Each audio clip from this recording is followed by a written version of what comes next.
of 2024.0. You then have a look at which sites you can include from your regional reference frame from your country. And as we said yesterday, even if the GNSS cores that you've got in your country aren't in the IGS, try and make sure they're linked with UREF and they're being analysed by UREF, so you have those most up-to-date coordinates to constrain your national adjustment when you're doing it.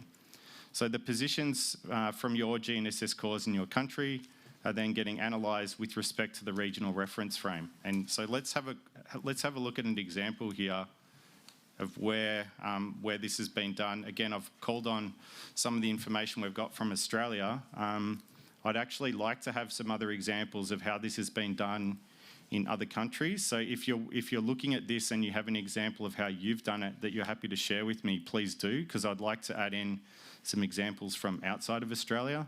And if now that we're running this workshop, this might trigger some ideas from you to be able to share it with us in terms of how you've done it in your country. So in our case in Australia, what we did was we tied to the International Terrestrial Reference Frame. We used, this is actually 2014 because we did it a few years ago.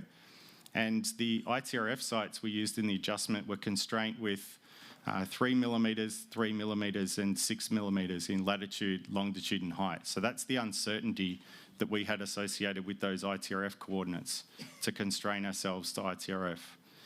With respect to the regional reference frame sites that we included in the adjustment, we doubled those uncertainties. So there were 6, 6 and 12 in the latitude, longitude and height. And that was what we call an expanded type B uncertainty. And if those of you who aren't familiar with ISO terminology on uncertainty, type A uncertainties refer to the uncertainties associated with when the measurement is being captured and might have to do with the instrument and instrument uncertainty.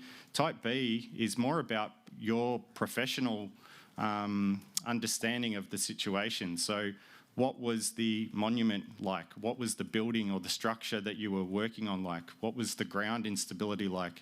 You can add some sort of professional judgment there around a type B uncertainty and add that in to enhance the uncertainty of those measurements. And then we included campaign data. And that was either high quality terrestrial observations or high quality GNSS campaign observations that weren't from cause sites. So here are the here's the first step. If you look at the top one, the ITRF 2020, for the national adjustment, we use the IGS 20 configuration, which is aligned with ITRF as the constraint for that national adjustment. So we brought in all of these sites into the national adjustment. And then we included all the regional reference frame information as well. So these are the ones that are continuously estimated from weekly solutions.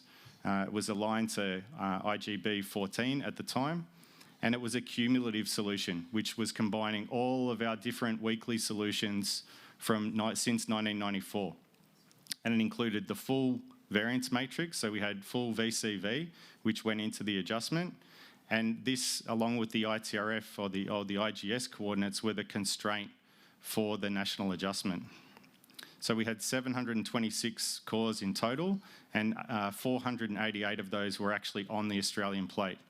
And just in bold there at the bottom, it's just that reminder of that critical element of having this regional frame, that if we didn't have the regional reference frame, we would only be constraining to 15 sites were actually included in ITRF 2014 at the time. So we get a much richer and denser data set by constraining ourselves to the regional reference frame as part of the national adjustment.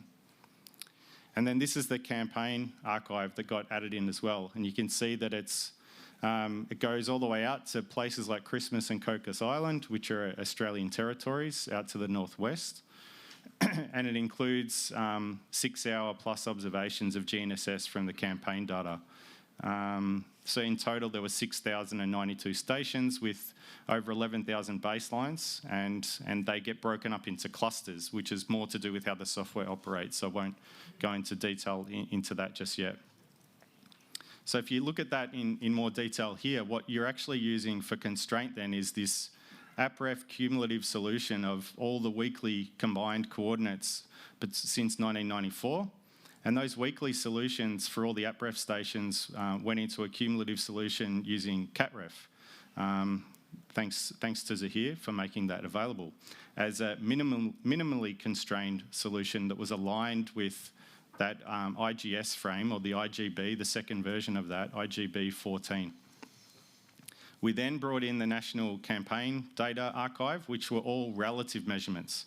So as we were talking about before, I was trying to explain before, these are relative measurements. You're not actually bringing in any datum constraint here. These are all relative measurements between two different points with the datum element removed. So they're just coming in as GNSS baselines or terrestrial observations in the SINEX files. And the process that we went through, we use a program called Dynadjust, and this is a free, it's open source, it's in GitHub. It's been developed out of Melbourne University and a couple of the states and territories in Australia.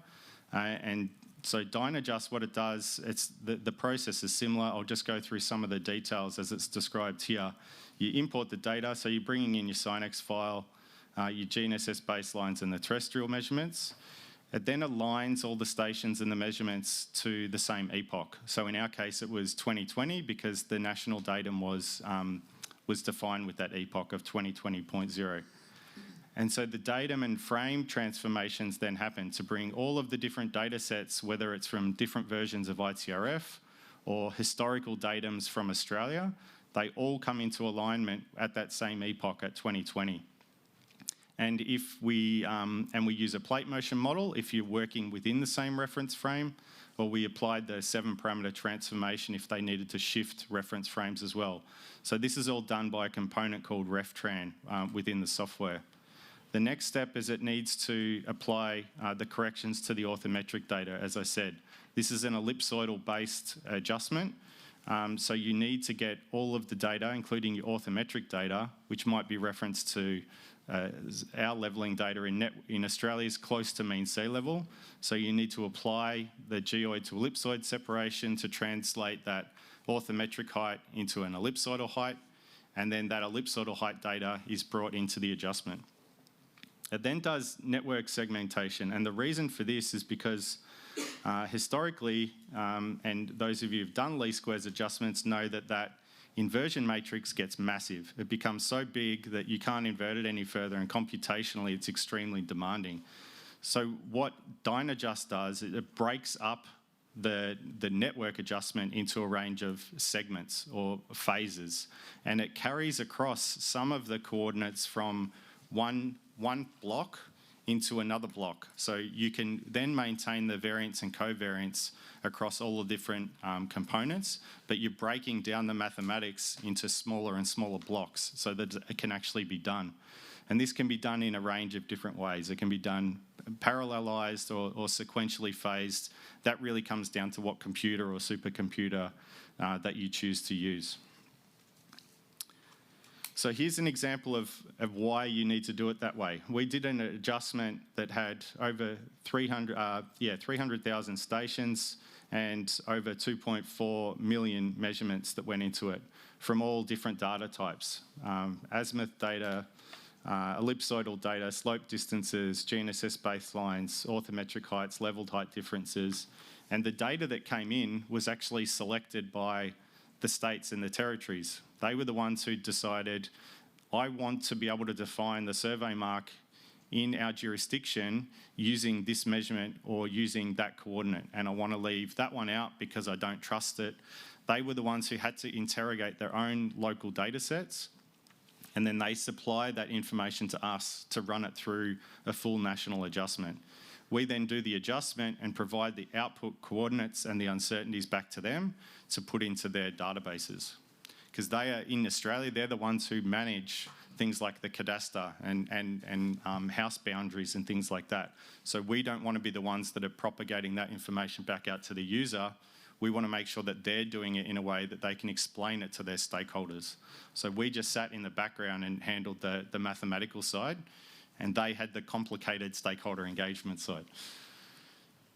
So here's just a brief snapshot of what that software adjustment package looks like for those who are interested in trying to use it. It's called DynaJust. You can throw as many measurements and observations as you like. It has an excellent user guide to it with worked examples in there. The people behind it, Roger Fraser, Frank Lay and Phil Collier, I have the highest admiration for. They could have easily gone out and sold this software and probably made a lot of money, but they're all public servants. They've all got a heart of gold and they've made it available for free.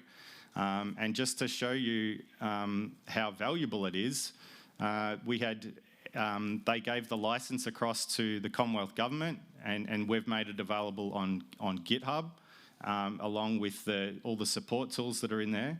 And then Esri, a little company called Esri, some of you have probably heard of, heard about this adjustment package, and they actually approached Roger and us at Geoscience Australia, and they asked to put it in the back end of their land management system, because their existing land management adjustment tool could only handle a certain inversion size.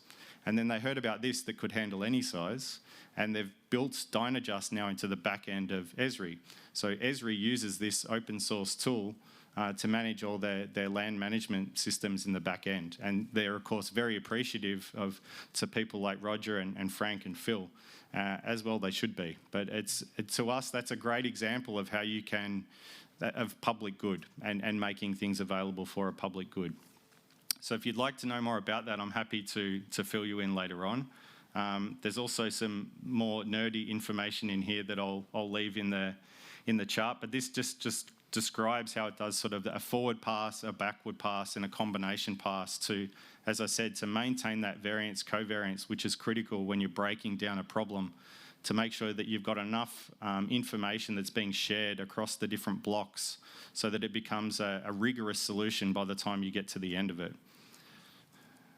And here's an example of how long it takes to run a national adjustment. When we went through the process of trying to do this for that 2.4 million measurements, the first time we set it off running on a supercomputer, we were told it was going to take 247 days to run the national adjustment.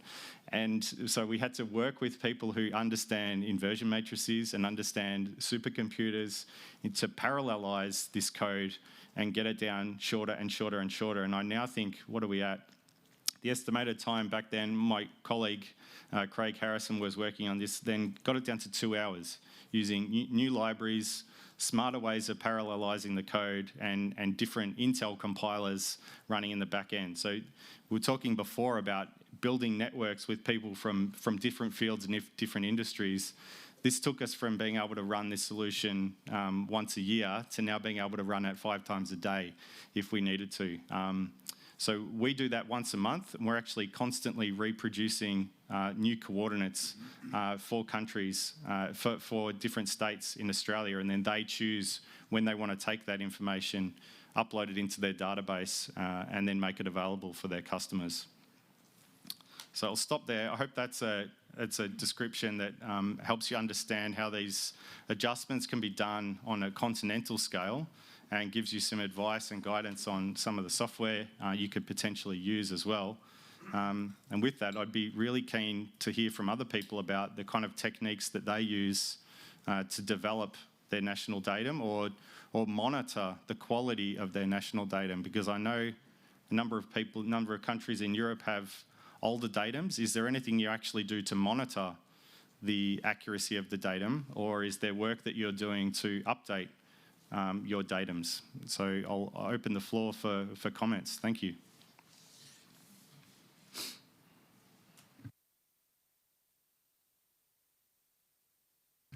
Now we're going to move on to another activity, and